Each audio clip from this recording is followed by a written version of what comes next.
It's not because of the system. I know that this will divide many, maybe even here. What do we think? Is it the system? Well, he's a manager who's backing his beliefs. And, you know, it looks like he's lived by the sword and died by the sword. He's not going to change the way that he sets up. He's not going to change the way that he plays. And I think it's what will be, will be. You know, do I think they need to change? Everyone's screaming yes. If you look at the players that they can set up, and you've got Amorim, you've got Fernandez, you've got Sesko who can play down the middle on the right, you know. So I think there's many different ways of playing, but he's backing his beliefs, he's backing himself and saying it's his way or no way. How do you feel about that? Well, I don't really care about the system. They need to win more games. You know, we've seen teams win with that system. Chelsea, Conte won the league with that. You know, I played in the Bayern Munich team in 2001. You know, we won the Champions League with that. It's not new.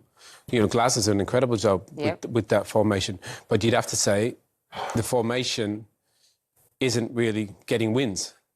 And I think I understand where he's coming from, where he's saying the goals, especially at Brentford, they were just long balls. But the problem is the team's really high. If you look at the way Palace play, it's quite a counter-attacking system. They're quite deep and they hit you in transition, same way Chelsea did under Conte. I think if you play too aggressively and you're too high, puts some pressure on the back line. So, look, against Sunderland, this is a huge game because they've been amazing. They don't concede many goals. Sunderland, they'll defend and they'll hit in transition. So he just needs to find a way. Forget the formation. He's not going to change that. We know that. He had great success with that at Sporting, but he hasn't here. But they need to find a way to win games. They're not winning enough games, and that's why there's criticism. Yeah, you know, you mentioned when we were talking about Liverpool being without Alisson, that they have a great backup goalkeeper. Manchester United don't necessarily have that option. Their first-choice goalkeeper, Bayender, has made some high-profile mistakes this season, Owen. Yeah, I mean, look, we spoke about Chelsea. You know, if you can spend a lot of money on, you know, Cunha and Mbeumo, they're great. But still the striker situation, the goalkeeper situation is there. You know, Man United's two best players last season were Ahmad and Bruno. What position did they play? 10. And then you go sign 2 10s, so Bruno has to play a bit deeper. You know, they had other issues in terms of the goalkeeper and the striker, which they probably could address, but they wanted to sign 10s that could score goals because they thought that could get them further up the table rather than keep more clean sheets. So I can understand the logic, but they had other needs, and I think they anticipate starting this season better. So I think they'll make a change in the goalkeeper position. I don't think Bayender will play. I think he was partly at fault for 2 goals against Brentford. Charlie, what difference does it make in that back line, in the defence, if you know that you've got a world-class goalkeeper? You know, if they manage to get past the back line, he is that last line. Yeah, it's massive to have a goalkeeper behind you that you can trust, and you think that he can bail us out if anything goes wrong. If there's a shot on goal, he can maybe save it, pull off a worldie, and like you said, it gives the whole setup a lot more comfortable and helps you out, doesn't it, as a player? Yeah, I mean, you need... Every great team's had a world-class goal. You look at, you know, any team in this division, whether it's Arsenal, Chelsea, Liverpool, Man United. I think back to my United team, Edwin van der Sar. You know, you could look back and he didn't have much to do, but when he did, he made saves. And I think that is the test. And that's why I think the position is up for grabs. And I wouldn't be surprised if Ruben made a change back there just to kind of get a bit of energy into the team.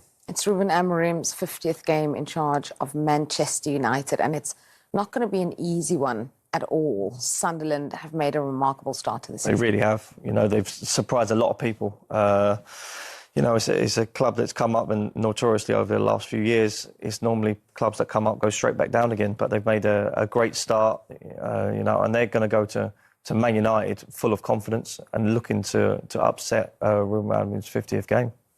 Yeah, and for Sunderland, you know, it's such an interesting one because we just talked earlier about players not necessarily settling in straight away to the Premier League, settling in straight away to a new team. Sunderland bought a host of new players, changed nearly the whole team, and yet they are doing so well. Yeah, but the goalkeeper's fantastic. Yeah. He's made some brilliant saves. I think they've conceded the second fewest goals in the whole division, which is rare, you know, for a promoted team. They signed Granit Xhaka. We spoke about experience for a team, you know, that, and they got some firepower in this team. So I love the setup of it. You know, they got some ball players in wide areas, got a brilliant goalkeeper, and they have a clear identity. You know, we've seen teams come up and play silly football, try all this possession out football, Premier League teams, ridiculous. You know, defend well like they do. They've only conceded 4 goals. set pieces, hit teams on the counter-attack, and Sunderland have been a breath of fresh air. I think the team's promoter put on a clinic on how to get relegated again. Sunderland are looking to break that trend. Yeah, I think so. I think all the teams that have come up have given themselves, have given the rest of the league something to think about so far this season. What's been most impressive for you about them? I think the way that they've created the goals, I think they're not afraid to put crosses in the box. They're not afraid to put people in the box. And we just saw that they've scored a lot of headed goals and a lot of set pieces. You know, they're not shy in going forward, and they do their defensive work really well. And it's like they're set up they've got the pace on the counter-attack, but they also got the creativity and the know-how of having that Granit Xhaka in there who can play them balls in behind, or the set-piece delivery for headed goals. Yeah, just looking at Sunderland's start to the season, 3 wins from their opening 6. Let's take a look at where that ranks for them. There you go. It's 3rd in terms of best starts to the Premier League after 6 matches. Of course, Sunderland with 11 points. That is just amazing. 25-26 of newly promoted sides. It really is impressive. And, you know, to start the season like this, if you expect them to be battling it out a little bit later on, getting those points sets them up for maybe a different goal than what some of us expected when they came back into the Premier League. Yeah, and I think that's the problem with teams that get promoted. They dominate in the Championship, playing really nice football, and then they come up and try and do the same. You know, we've seen Burnley do it, Norwich, it doesn't work. You've got to find a way to be successful in this division, because you keep conceding goals, losing games, not having the ball, and confidence gradually starts to go down, and you're relegated, you know, almost by January. I think Thunder thought, no, forget that. You know, we're going to defend well, be solid, and they have a clear identity. And actually, the manager, the club, everybody, they've done a fantastic job of, you know, obviously they got promoted, but they had to sign a lot of players. I think it was 15 players they brought in, quality, experience. The goalkeeper has been excellent. And that's why this game at Old Trafford, you know, this is the icing on the cake for them. Can they go there and impose themselves on a United team that's really struggled, that doesn't defend great? And Sunderland, no, they'll get chances. They just have to be efficient.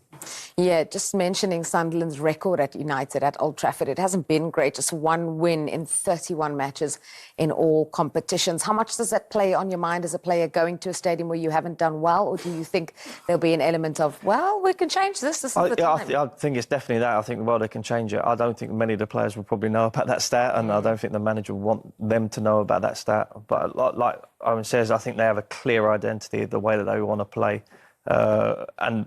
But first and foremost, they need the points on the board. The objective is still to get as many points as they can on that board as quickly as possible. And then their creativity, their style kind of comes from there. And I think they've started the season really well. And I do think they're going to give Man United a tough game. Yeah, as you mentioned, a tough game for Manchester United. It all seems like Sunderland's organisation, the fact that they don't give many games away, means a tough afternoon in store for United. How can they get something from that game, do you think? Just got to defend better. Do you know that they have to defend better? Obviously, the goalkeeper is a big one. Thought Šeško played okay in the game against Bradford. That was probably the only positive. But I think Cunha and Mbeumo. I'd love to see Bruno play as a number 10 with Cunha. Maybe play Mbeumo through the middle. I think that front 3 could score goals. But I think still, I want to see Kobbie Mainoo into this midfield. I don't know how he doesn't get a game. Every time he comes on, he's Man United's best player, but he doesn't really fit this shape. So I'd love to see Kobbie play. But yeah, they need to defend better and find a way to find some structure. Goalkeeper, midfield. I mean, it sounds like a lot of issues here, what I'm saying. But I know. We got to find I'm trying to be positive. We got to find a petition for you to sign for Kobbie Mainoo to start every time I hear you talk about United. I love watching him play. I don't know why he doesn't play, but sounds like they have a lot of issues. I was trying to be more positive about Man United, but it's rough at the moment, to be honest. We rough, don't blame you. Yeah, we'll find a petition during the break. Coming back to kind of the main highlights there on Ruben Amorim, you said they have no intention to sack him. Robbie, they clearly, based off of what we heard, would like to give him more time. Yeah. Do you agree with that mindset? Yeah, for the time being, mainly because of the new players they signed in the summer. When you spend over $270 million on 3 new forwards and you're the coach, you surely get time to see them play a little bit together. Šeško's just started scoring, Cunha's back from injury, and Mbeumo's been okay. Let's see how this team develops with those 3 players playing regularly. Then, for me, you can judge more. Can't judge him right now based on these new players haven't been playing. Now, as David talked about, there's another window, FIFA break, in November. if by November there's no progression with these three players, playing regularly in the team, and they're still on the bottom half of the league table, that break will be a good time to change a manager, because a new guy comes in, he's got like a month of games to assess his squad before another transfer window in January. So that's how I see it. Let's see what he can do with the full squad. You agree? I'm a little bit different. I think he's had more than enough opportunities. I think he's spent an awful lot of money in transfer windows. I look at Thomas Frank at Tottenham and see an instant change in the players' demeanour, their energy levels, their understanding of what is being asked of them. I think if you look at Oliver Glasner at Crystal Palace and you look at the system in which he plays it, would you say that Crystal Palace have better players than Manchester United? I'm not so sure they do. Look where Crystal Palace has sat in the league. Look what they've done since Oliver Glasner's come into the football club. I think he's on borrowed time. I really do. 19 losses in 50 games is poor. It's not good enough for Manchester United. I think the club is in trouble, and not just on the pitch, but from the top as well. I think Sir Jim Ratcliffe coming into the football club, I think everyone thought he was going to be the saviour. I don't think he's as good as everyone thinks he is, because he's not got a great track record at other football clubs as well. You say that they spent a lot of money, which they have. Yeah. But back to my point, doesn't he deserve the time to see that money being spent and developed? I know he's seen a little bit of Cunha, he's been out for a few games. Yeah. Isn't that fairer to let him have the money that he spent? Let's see how it improves the team before getting rid of him before that happens? Yeah, I totally understand that, but there's got to be an element of, well, where is the progress? Yeah, like, have you seen anything? Yeah. No. Exactly. In the this is the last throw of the dice. 100%. I think he's probably got 2 or 3 more games, tops. Wow. So you see a change as sooner rather than later is the best idea. If he doesn't get results, 100%, the fans will start... The Man United fans are really good. They bat the managers, they never complain, but at some point it will get to a head where they'll just go, enough's enough. Man United duo Lisandro Martinez-Ni and Nasser Mazraoui remain sidelined with injuries, but Casemiro is available to return from a one-match suspension, while Amad Diallo, who missed the defeat at Brentford due to a family bereavement, could also return as he has taken part in training this week. Amorim was unimpressed by Man United's defensive display against Brentford and replaced 2 of his 3 centre-backs in the second half. With that in mind, Lainery Euro could be recalled to replace either Matthijs de Ligt or Harry Maguire, most likely the latter, while Sen Lammens is yet to make his PL debut and will continue to push Altay Bayindir for a start in goal. Captain Bruno Fernandes has recorded 5 goals and 6 assists in his last 9 games against newly promoted teams, and he is set to link up with either Casemiro or Manuel Ugarte in centre midfield, while summer signings Brian Bumo, Mateus Cunha and Benjamin Sesko are all set to continue in the final third. As for Sunderland, Habib Diarra groin, Romain Mundle hamstring, Dennis Serkin wrist, Oji Ali's shoulder and Leo Gelder Achilles all remain sidelined with injuries, while Reynaldo Mondeva will serve the second of a 3-game suspension. Lebris has confirmed that Nordi Mukiel is fit and available for selection, despite social media rumours suggesting the defender was injured and he could continue at centre-back alongside Omar Alderete, though Daniel Ballard is pushing for a recall. Granit Xhaka is set to start in midfield alongside Noah Siddiqui and Chris Rigg. The Switzerland international has assisted each of Sunderland's last 3 PL goals, and he could become just the second Black Cats player after Chris Waddle in March-April 1997 to assist for goals in a row for the club.